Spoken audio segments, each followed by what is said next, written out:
Hey, today we have Karen Barton with us. She's the Community Development Director for St. Louis Park and has been for 5 years, but she's been doing community development work for about 25 years. There's a lot happening in St. Louis Park, so I'm really excited that Karen is joining us to talk about that action. Hey, Karen, thanks for being here. Hi, thanks for having me here. Appreciate it. Of course. Just to get started, what are some of the highlights of developments that are happening in St. Louis Park right now? So some of the highlights happening right now, we've got a number of large multifamily apartment housing developments that are in process.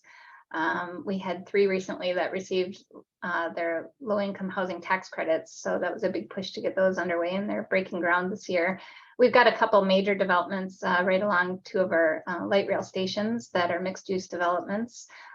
That will be getting underway this year and then next year as well. So a lot of things going on, very busy. Yeah, there's a lot happening there. How does the city prepare for a major influx of development? Yeah, so due to St. Louis Park's great location and desirability, we've had major developments occurring really over the last couple of decades. So in that sense, we've always been preparing and developing for continued development in the city. However, I will say that in the past 5 years that I've been there, we've had a significant increase in development and really don't see that slowing down anytime soon. Sure. So some of the things that we've done to prepare for this is really by proactively making strategic acquisitions in areas that we feel are ripe for redevelopment, as well as ramping up our staff internally to assist the developers in the pre-application, application, permitting process to really help make that go as quickly and smoothly as possible. Yeah, I want to know a bit more about that. I imagine St. Louis Park is completely built out and probably has been for a very long time. How does the city work with developers or work internally to target opportunities for redevelopment? Yeah, so some of the things that we do, I mentioned we do the strategic acquisitions as we recognize areas, especially like around our light rail stations. We've known for several years that these are going to be areas that will be targeted for redevelopment. So we've made strategic acquisitions in those areas. And then once we own the property, what we typically do is we'll do a request for proposal to get developers to respond, and then we'll work with the developers to really create something that is meeting all of the city's goals and desires and priorities for that property. Additionally, developers will find properties that on their own throughout the city that they would like to redevelop, and then we will work with them, meet with them early on. We encourage them to meet with us to talk about their plans and what they want to do on that property so that we can help them understand the zoning and land use guidance, the city's requirements, and also like financial assistance that might be available to them.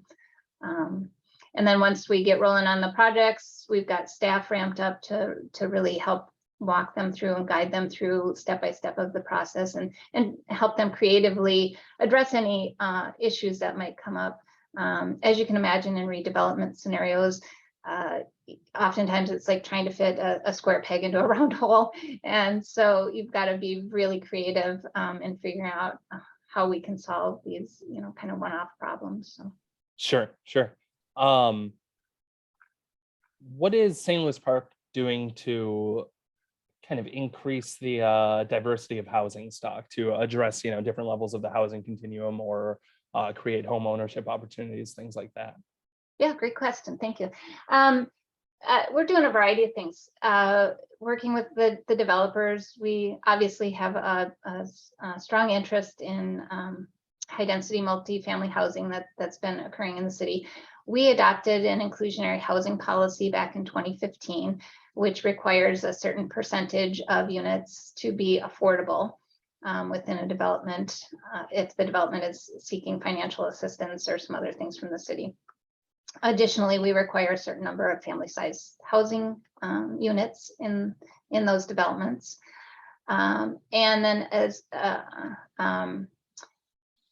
working with the developers, we're also looking at our needs. We have a study done every few years from Maxfield Research on our housing to really help guide us and help us better understand what the community needs are, current and future, and use that to help us work with the developers to say, you know what, we really need some more senior housing, we need more deeply affordable.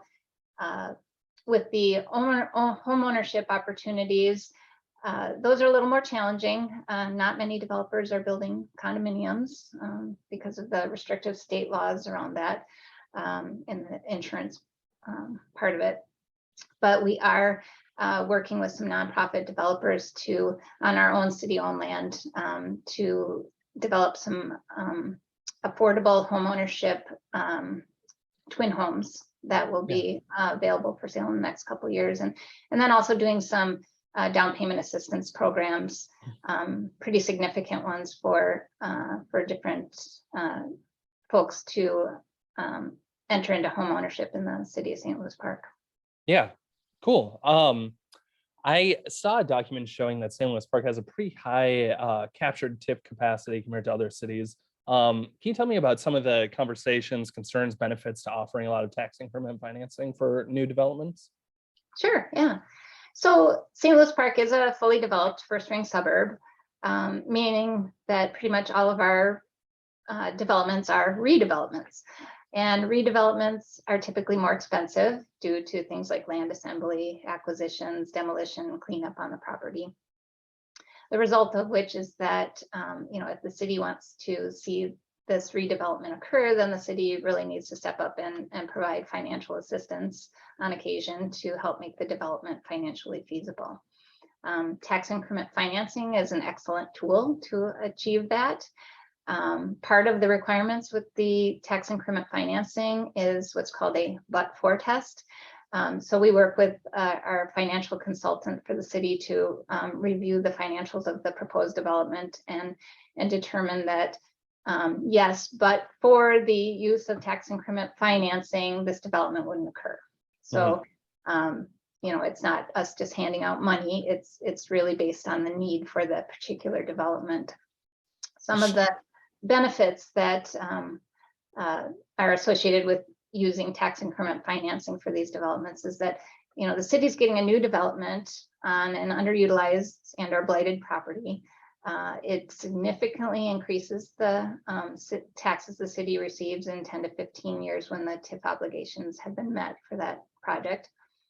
It helps strengthens the city's economy by bringing more people in to patronize and support our local businesses. It also helps our school district stay strong by increasing opportunities for families to live in the city. And then it helps further our own strategic priorities around offering a broad range of housing, increasing mobility options, addressing climate change, resiliency, racial disparities.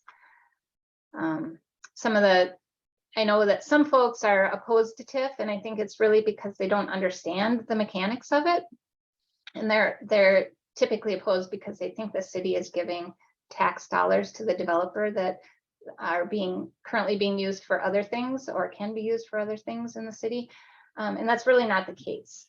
The city, county, and school district continue to receive the original amount of taxes they did on that property before redevelopment. And the developer then is only getting a portion of the increased taxes that are due to that redevelopment and the increased market value. And that we give those payments to the developer in a method we call pay-as-you-go. So the developer has to pay the taxes first before they get paid. If they didn't pay their taxes, they're not getting any tax increment financing. So really no risk to the city. It's more of an investment tool, a subsidy, right, if you look at it. And so I personally think TIF is a great tool to use. Sure. And it expires eventually, right? So then that amount comes to the city in place of whatever the maybe strip mall or whatever was there before was giving to the city. Exactly. And that they have maximum lives of these TIF districts, which are usually anywhere from 9 to 26 years. But we're really prudent with use of our tax increment financing, and we keep that to a minimum. So all of our districts, we have a policy that we don't go beyond 15 years unless there's extenuating circumstances, and we really try and minimize that. So it does bring that additional tax revenue on sooner rather than later. Yeah. Tell me a little bit more about the benefits of it. I'm thinking developments are going to happen along the light rail probably no matter what, right? Why would there still be offering, why would you still be offering TIF for some of those projects? Great question.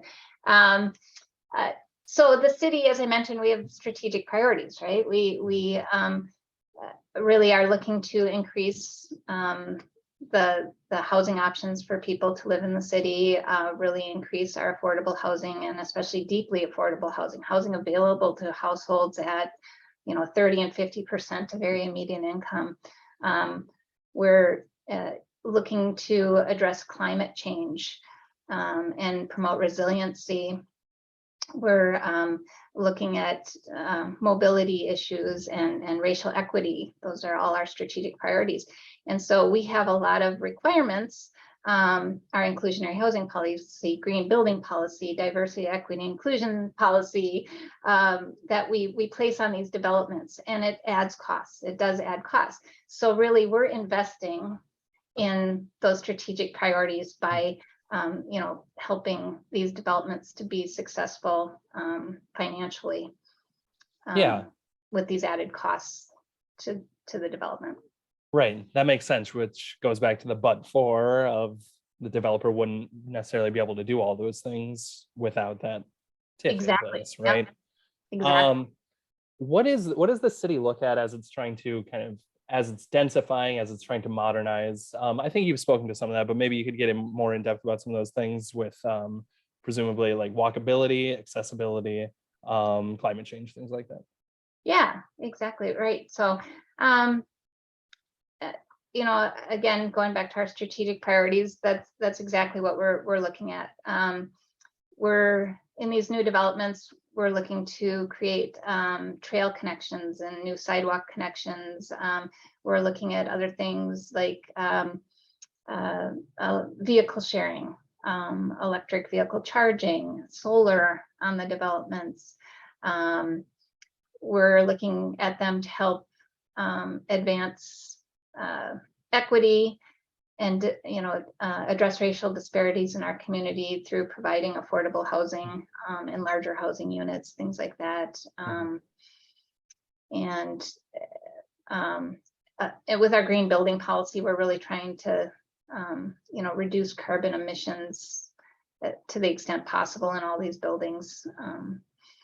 So that's kind of some of the things that we're really focused on in all these new developments, is ensuring that they're checking off the boxes for our strategic priorities. Yeah. Do you find developers to be receptive to these things? It's been a process. So over the 5 years, a lot of the stuff was new. St. Louis Park tends to be kind of on the cutting edge of a lot of this stuff. We were one of the first ones to have an inclusionary housing policy. And so, yeah, so that was kind of tough at first, early on, for developers going, we don't do this. This is strange, help walk us through it. But now, as it's become more mainstream, most developers just understand, yep, we're going to have to include affordable units. We're going to have to include some energy efficiencies and resiliencies. So it's all of that has become more acceptable, and especially more palatable when they know that the city's willing to partner and step up and help by offering financial assistance when it's needed. Yeah. I'm sorry if this is a little redundant, but why would the city want to be more dense? What is the appeal to bringing more people into St. Louis Park? And no, great question. Thanks. So for several reasons, it makes sense to densify. We're a first ring suburb, and to help a lot with environmental issues, it's better to have more people where they can easily access goods and services and schools and jobs. So you know, that's one part of it, is just for the environment. Another part is, you know, helping to support the city's, we have a great school district and we want to support that and keep that going. And by creating opportunities for more families to move into the city, that helps support our school system. And then of course, with the light rail stations, by getting more density around there, people have easy access to transportation. They don't necessarily even have to own a car. You know, and again, that goes to helping the environment and helping congestion with, you know, transportation around the city. And that another reason for the density, honestly, has to do with the fact that we are fully developed, and to if a developer is going to come in and want to build something, they have all the additional costs associated with, as I mentioned, the acquisition and the demolition and the cleanup and that. And so it's not financially feasible. It doesn't make any sense for them to tear down a single family home and put in a single family home. Sure. You know, they really have to increase the density to offset some of those costs. Right. From a city perspective, what tips would you have for developers looking to work in a city they've never worked in before? First and foremost, come in and talk to the planning and development staff early on. Right. You know, we're here to help them navigate the land use and zoning, make sure they're aware of all of our city requirements up front so they can plan for them, as well as any financial assistance that may be available to them. We're really big on helping developers apply for grants, and we're very successful in landing millions in grants for developments. And then also, as I mentioned, working through any challenges with the proposed redevelopment, given that it's, you know, fitting on an existing parcel and built out area. You know, we really want to partner with the developer to ensure that the development is successful for everyone involved. And so come in, talk to us early on. Yeah. Awesome. I don't have any other questions. Was there anything you wanted to add that I didn't ask about? No, I don't think so. This is great. All right. I appreciate it. Yeah, for sure. Thank you so much. Appreciate you taking the time. All right. Thanks, Jake. Take care. See you.